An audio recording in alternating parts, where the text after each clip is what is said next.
শনিবার মুখ্যমন্ত্রী হিসেবে শপথ নেওয়ার পর আজকে মন্ত্রিসভার প্রথম বৈঠক করলেন মুখ্যমন্ত্রী শুভেন্দু অধিকারী। যে বৈঠকে একাধিক গুরুত্বপূর্ণ সিদ্ধান্ত নেওয়া হলো, যার মধ্যে অন্যতম হচ্ছে অন্নপূর্ণা ভান্ডার প্রকল্প। অর্থাৎ এই অন্নপূর্ণা ভান্ডার প্রকল্পে মহিলারা মাসে ৩,০০০ টাকা করে পাবেন এবং একই সঙ্গে সরকারি বাসে মহিলাদের ভাড়া ফ্রি করা হলো, অর্থাৎ তারা ফ্রিতে যাতায়াত করতে পারবেন। ঠিক কি সিদ্ধান্ত নেওয়া হয়েছে, কৃষ্ণেন্দু অধিকারী সরাসরি আমাদের সঙ্গে এই মুহূর্তে রয়েছেন। কৃষ্ণেন্দু, সরকারে আসার আগে অন্যতম প্রতিশ্রুতি ছিল বিজেপির এই অন্নপূর্ণা ভান্ডার প্রকল্প, তা নিয়ে ঠিক কি সিদ্ধান্ত নেওয়া হচ্ছে? ১ জুন থেকেই যা কার্যকর হতে চলেছে।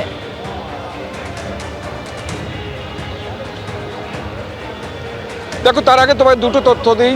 কিছুক্ষণ আগেই, ১ মিনিট আগেই শুভেন্দু অধিকারী আজকের এক ঘটনাবহুল দিন কাটিয়ে নবান্ন থেকে বেরিয়ে গেলেন এবং আমার পিছনে এবং সামনে যে আইপিএসদের দেখছো, সেই আইপিএসদের সঙ্গে বৈঠক শেষ করেই শুভেন্দু অধিকারী রাজ্যের মুখ্যমন্ত্রী আজ পয়লা দিন নবান্নে এসেছিলেন। সেই ঘটনাবহুল দিন কাটিয়ে আজকে তিনি বেরিয়ে গেলেন। অন্নপূর্ণা ভান্ডার বিজেপির একটা আজকে অঙ্গীকারপত্রে ছিল। প্রধানমন্ত্রী থেকে স্বরাষ্ট্রমন্ত্রী, শুভেন্দু অধিকারী থেকে বিজেপি নেতৃত্ব, তারা বারবার তারা বলেছিল যে অন্নপূর্ণা ভান্ডার তারা চালু করবেন এবং সেই প্রতিশ্রুতি মতো আজকে বিধায়কদের নিয়ে যখন মুখ্যমন্ত্রী বৈঠক করেন, দলীয় বিধায়ক, তার সঙ্গে ডিএম বা জেলা শাসকরাও রয়েছেন এবং সেই বৈঠকে তিনি জানান এবং সেখানে জানিয়ে দেওয়া হয় বিধায়কদের যে আগামী জুন মাসের শুরু থেকে, অর্থাৎ ১ জুন থেকেই এই অন্নপূর্ণা ভান্ডার চালু হচ্ছে, অর্থাৎ মাসে ৩,০০০ টাকা। তুমি জানো যে লক্ষ্মীর ভান্ডার নিয়ে একটা শ্লাঘা ছিল বিগত সরকারের এবং বিজেপির তরফ থেকেও সেই ক্ষমতায় এলে তারা সেই লক্ষ্মীর ভান্ডারের বরাদ্দ বা সেই মেয়েদের যে ক্ষমতায়নের জন্য যে বরাদ্দ, সেই বরাদ্দ বাড়িয়ে দেওয়ার কথা বলা হয়েছিল, অন্নপূর্ণা ভান্ডারের কথা বলা হয়েছিল। বিজেপির তরফে অঙ্গীকারপত্রে সেই অন্নপূর্ণা ভান্ডারের কথা রয়েছে এবং সেখানে বলা হয়েছিল যে মাসে ৩,০০০ টাকা দেওয়া হবে। এবং আজকে যে এমএলএদের সঙ্গে বৈঠক হয়েছে, সেই বৈঠকে সিদ্ধান্তের কথা আজকে সরকারি তরফে জানিয়ে দেওয়া হয়েছে, ডিএমদেরও জানিয়ে দেওয়া হয়েছে যে আগামী জুন মাসের ১ তারিখ থেকে, অর্থাৎ ১ জুন থেকেই এই অন্নপূর্ণা ভান্ডার অর্থাৎ মাসে ৩,০০০ টাকা পাবেন মহিলারা এবং সরকারি বাসে বিনামূল্যে ভ্রমণ করার সুযোগ পাবেন মহিলারা। অর্থাৎ মহিলাদের বিষয়ে যে প্রতিশ্রুতি ছিল বিজেপির প্রধানমন্ত্রীর বক্তব্যে, স্বরাষ্ট্রমন্ত্রীর বক্তব্যে এবং তাদের অঙ্গীকারপত্রে, সেই সমস্ত কিছুই আজকে কিন্তু ১ দিনে কার্যকর করছে রাজ্য সরকার। আমি আরও একবার ছবিটা দেখাতে বলবো, সামনে ছবিটা দেখাতে বলবো। একসঙ্গে এত আইপিএস আজকে নবান্নে এসছেন, সমস্ত আইপিএসদের সঙ্গে বৈঠক করেছেন শুভেন্দু অধিকারী। কিছুক্ষণ আগেই তিনি বেরিয়ে গেছেন এবং আইপিএসরা তারা আছেন এবং আজকে শুভেন্দু অধিকারী ১১টা ৮-এ যখন নবান্নে এসে পৌঁছন, গার্ড অফ অনার নিয়ে তিনি আজকে মন্ত্রিসভার বৈঠক করেন। মন্ত্রিসভার বৈঠকে তুমি জানো গোটা দিন দেখানো হয়েছে, একাধিক সিদ্ধান্ত নেওয়া হয়েছে, ৬টা সিদ্ধান্তের কথা বলা হয়েছে, একাধিক প্রশাসনিক সিদ্ধান্ত নেওয়া হয়েছে এবং তারপর একের পর এক আজকে বৈঠক করেছেন মুখ্যমন্ত্রী শুভেন্দু অধিকারী। জয়ী প্রার্থীদের সঙ্গে বৈঠক করেছেন, জেলা শাসকদের বৈঠকের পর ইতিমধ্যেই আইপিএসদের সঙ্গে যে বৈঠক করেছেন, সেই বৈঠক শেষ করে সেখান থেকে বেরিয়েও গিয়েছেন শুভেন্দু অধিকারী।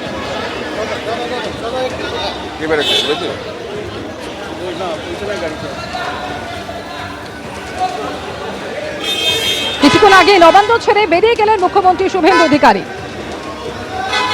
মন্ত্রিসভার বৈঠকের পর আজকে একাধিক গুরুত্বপূর্ণ বৈঠক করেছেন তিনি, জয়ী প্রার্থীদের সঙ্গে তিনি বৈঠক করেছেন।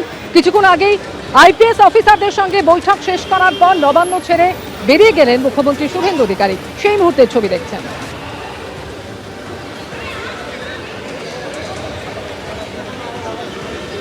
ছবিটা নেবার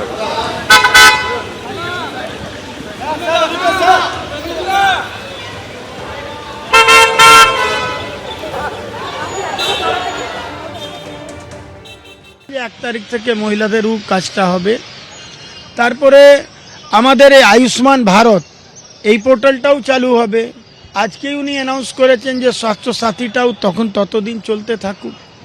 মানে আমাদের যে ম্যানিফেস্টোতে যে কথাগুলো আমরা বলেছি, সমস্ত কাজগুলো আমরা কিন্তু ইমপ্লিমেন্ট করব, কেন এটা মোদিজির গ্যারান্টি।